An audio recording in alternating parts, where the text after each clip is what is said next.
दो ढाई मिनट के बाद ब्रेक लगा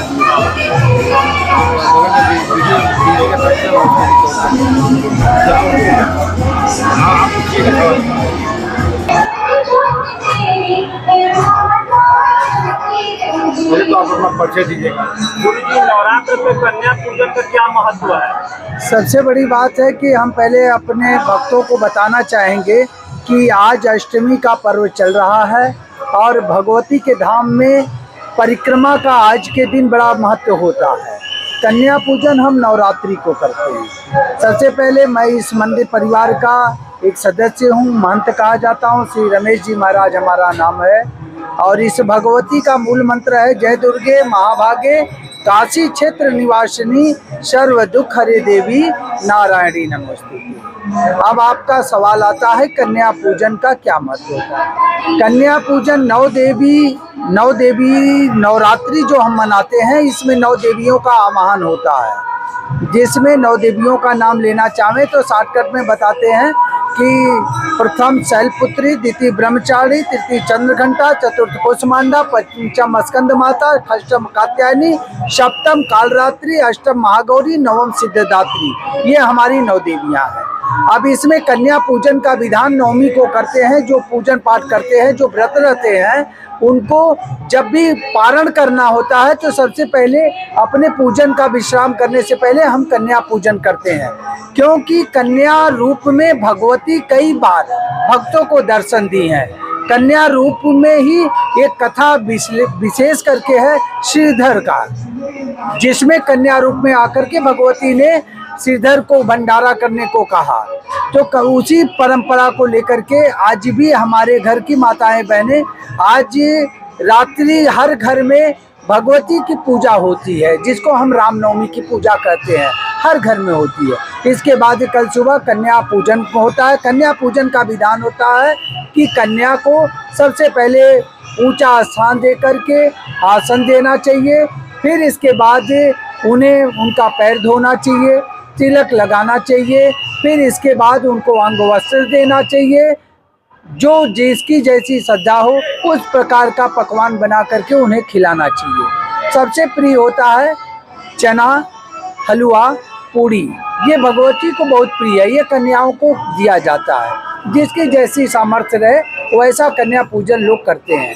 कन्या पूजन करने से हमें एक ऊर्जा मिलती है।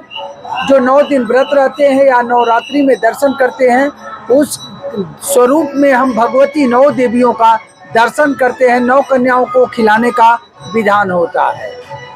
गुरु जी, 9 कन्याओं का जो हम लोग पूजन करते हैं तो उनकी आयु क्या होनी चाहिए? उनकी आयु 12 वर्ष से कम होनी चाहिए। 12 वर्ष से कम आयु की। जब कन्या रजोशला होने लगे तो उन्हें कन्या पूजन में नहीं रखना चाहिए।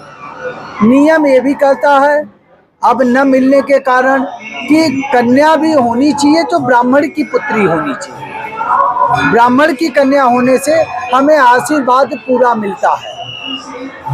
कन्या पूजन के आड़ में कुछ लोग इसको काफी